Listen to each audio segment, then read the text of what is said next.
YouTube channel আমার channel আপনাদের সকলকে স্বাগতম। আজকে আমরা একটা খুবই গুরুত্বপূর্ণ টপিক নিয়ে আলোচনা করতে চলেছি। সেটা হচ্ছে আজকের ভিডিওর যে মেন হেডিং হতে চলেছে সেটা হচ্ছে মুসলিম তুমি কার, মমতার না হুমায়ুনের। কথাটা শুনে অনেকের হাস্যকর মনে হলেও কিন্তু আজকের দিনে কিন্তু অনেকটা ভ্যালিডেট রয়েছে এই কথাটা।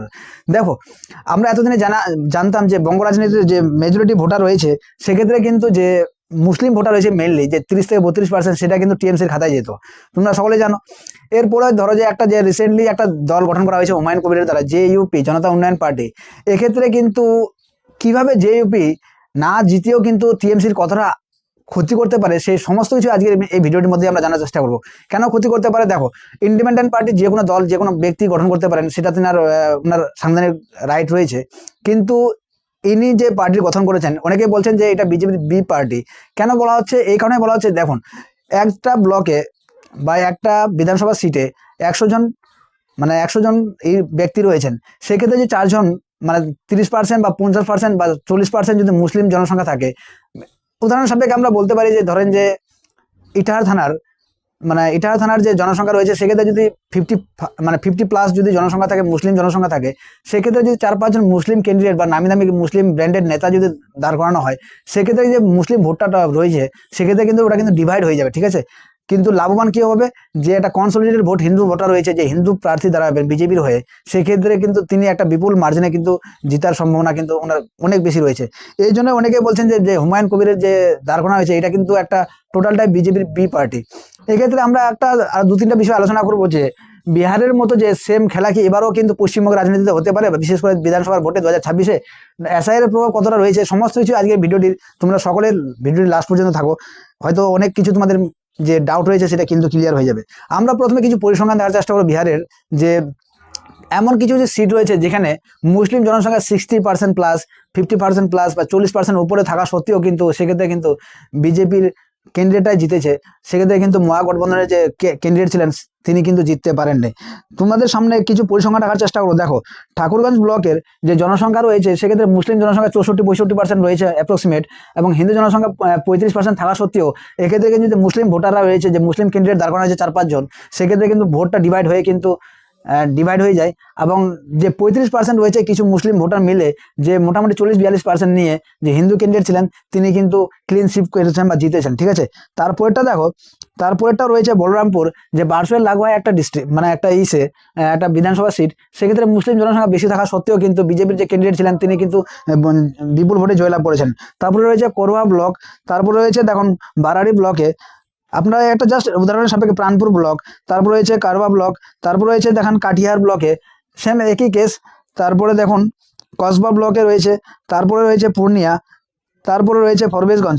এই সমস্ত যে দেখানোর একটাই আমাদের উদ্দেশ্য। দেখুন, এই সমস্ত যে উদাহরণ দেওয়ার একটাই কারণ হচ্ছে যে এতদিনে যে টিএমসির একটা দবদবা ছিল, যে মুসলিম মেজরিটি যে সমস্ত ব্লকে রয়েছে, মুসলিম জনসংখ্যা বেশি রয়েছে, সমস্তটাই কিন্তু মুসলিম যে ক্যান্ডিডেট রয়েছে বা যে টিএমসির যে ক্যান্ডিডেট ছিলেন তার খাতায় যেত। এক্ষেত্রে কিন্তু তাও না হতে পারে। রিসেন্টলি হুমায়ুন কবির একটা বিগ অ্যানাউন্সমেন্ট করেছেন যে যে টোটাল যে জনসংখ্যা রয়েছে পশ্চিমবঙ্গের, টোটাল যতগুলো সিট রয়েছে 294টা, সেক্ষেত্রে প্রতিটা সিটেই কিন্তু হুমায়ুন কবির কিন্তু ক্যান্ডিডেট খাড়া করবেন বা লড়াবেন। এক্ষেত্রে কিন্তু যে মুসলিম ভোট সংখ্যা রয়েছে সেক্ষেত্রে কিন্তু ডিভাইড হয়ে যাবে। ডিভাইড হয়ে গেলে লাভটা কারো হবে? বিজেপির হবে, অবশ্যই বিজেপির হবে। কেননা যে মুসলিম ক্যান্ডিডেট যে রয়েছেন, যে 4-5 জন যদি দাঁড় করানো হয়, ইন্ডিপেন্ডেন্ট রয়েছে, আসাদুদ্দিন ওয়াইসি ওদিক থেকে দাঁড়াবেন, কিছু ব্র্যান্ডেড নেতা, ওনার কিছু ফেস দেখে কিছু মুসলিম ভোট রয়েছেন। এবং হুমায়ুন কবির, দেখুন হুমায়ুন কবিরের সরকার কিন্তু আসবে না। এই কারণে আসবে না, একজন নেতা হতে গেলে কিন্তু ভাষার টোন, ভাষার বলি, আপনার ইনফরমেশন কনস্ট্রাকটিভ হতে হবে, আপনার কথার মাধুর্য থাকতে হবে, গম্ভীরতা থাকতে হবে। সেক্ষেত্রে কিন্তু একটা, যেমন আসাদুদ্দিন ওয়াইসি রয়েছেন, তিনি কিন্তু 4-5টা সিট এই কারণে জিতেন, ওনারা কিন্তু কথার মধ্যে অথেন্টিসিটি পাওয়া যায়, কথার মধ্যে গাম্ভীরতা থাকে, মানে কনফিডেন্স লেভেল থাকে। হুমায়ুন কবিরের কিন্তু সেক্ষেত্রে কিন্তু আমরা কিছু লক্ষ্য করতে পারছি না। কিন্তু তিনি কিন্তু না জিতিয়েও কিন্তু টিএমসির কিন্তু অনেকটা ক্ষতি করতে পারেন।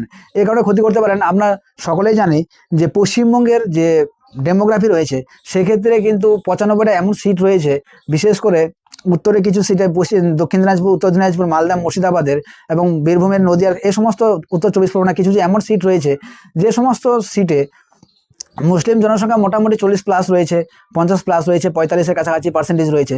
সেক্ষেত্রে কিন্তু এই যে সিটগুলো রয়েছে এতদিনে কিন্তু টিএমসির খাতায় যেত।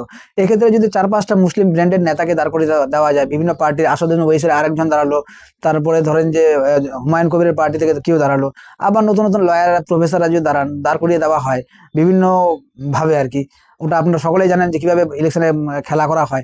সেক্ষেত্রে কিন্তু আলটিমেট লসটা যে হবে সেটা কিন্তু টিএমসির হবে। কেন টিএমসির হবে?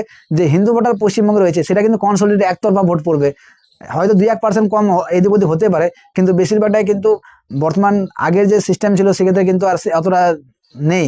এক্ষেত্রে যে কনসলিডেটেড ভোটার রয়েছে সেক্ষেত্রে majority of vote of Hindu vote will be going to BJP party, ঠিক আছে। এবং বাকিটা যে রেস্ট অ্যামাউন্ট অফ মুসলিম পার্টির যে জনসংখ্যা রয়েছে সেটা কিন্তু ডিভাইড হয়ে বারবার 4-5টা ভাগে ভাগ হয়ে গেলে কিন্তু ইজিলি কিন্তু যে বিজেপির ক্যান্ডিডেট রয়েছে সেক্ষেত্রে কিন্তু ইজিলি কিন্তু উইন করে যাবে বা জিতে যাবে, ঠিক আছে। আমরা আপনাদের সম্মুখে কিছু পরিসংখ্যান রাখার চেষ্টা করব। পশ্চিমবঙ্গের দেখুন যে এমন কিছু সিট রয়েছে পশ্চিমবঙ্গে, আপনারা দেখতে পাবেন যে সিট 46টা সিট এমন রয়েছে যে 50% যে মুসলিম জনসংখ্যা রয়েছে 46টা সিটে কিন্তু বেশি রয়েছে, 50%-এর উপরে রয়েছে মুসলিম জনসংখ্যা 46টা সিটে, এবং 40-45% মুসলমান জনসংখ্যার যে মুসলিম জনসংখ্যা রয়েছে সেই ক্ষেত্রে সিট সংখ্যা করা রয়েছে 16টা রয়েছে। 30-40% 33টা সিটে রয়েছে, টোটাল যে 95টা সিট রয়েছে সেক্ষেত্রে কিন্তু মুসলিমদের দাবদাবা রয়েছে। মানে এক্ষেত্রে যদি এই সংখ্যাটাকে যদি ডিভাইড করে দেওয়া যায়, বিভিন্ন ধরনের ক্যান্ডিডেট খাড়া করে দেওয়া যায় একই ধর্মের, সেক্ষেত্রে কিন্তু ভোটটা ভাগ হয়ে গিয়ে কিন্তু আলটিমেট কিন্তু যে আখিরে ফায়দা হবে সেটা কিন্তু বিজেপির খাতায় হবে, নো ডাউট বিজেপির খাতায় হবে। অনেকেই ভাবছেন যে বিজেপির নেতারা ভাবছেন, মানে টিএমসির নেতারা ভাবছেন যে আমাদের কি, আমাদের তো এত সিট নিয়ে আছি, আমাদের কোনো যায় আসে না। কিন্তু আপনাদের কিন্তু এক্ষেত্রে কিন্তু একটা ভাবার বিষয় রয়েছে। এই সমস্ত বিষয় যদি না শুধরাতে, মানে না ঠিক করা যায় ভোটের আগে, অনেকটাই কিন্তু নেগেটিভ ইম্প্যাক্ট কিন্তু টিএমসির হিসাবেই পড়বে। এবং কিছু কিছু মুদ্রা রয়েছে, যেমন আনএমপ্লয়মেন্ট পশ্চিমবঙ্গে চরম রয়েছে, এবং কিছু কিছু যে গ্রামীণ রোড রয়েছে সেক্ষেত্রে কিন্তু এখন কিন্তু অ্যাটলিস্ট ধান মানে দেওয়া যায়। এবং আরেকটা জিনিস না বললেই নয়, যে যেমন নীতিশ কুমার ভোটের কিছুদিন আগে একটা 10,000 অ্যামাউন্ট প্রতিটা মহিলাকে দিয়েছিলেন, বিগ অ্যামাউন্ট, সেটা কিন্তু হয়তো গেম খেলা যেতে পারে পশ্চিমবঙ্গের রাজনীতিতে, সেটা একটা বিশাল একটা অপরচুনিটি রয়েছে টিএমসির ক্ষেত্রে। এই সমস্ত কিছুই একটা খেলা হতে চলেছে পশ্চিমবঙ্গের রাজনীতিতে, আপনারা সকলেই বুঝতে পারলেন। So thanks for watching this video, have a nice day.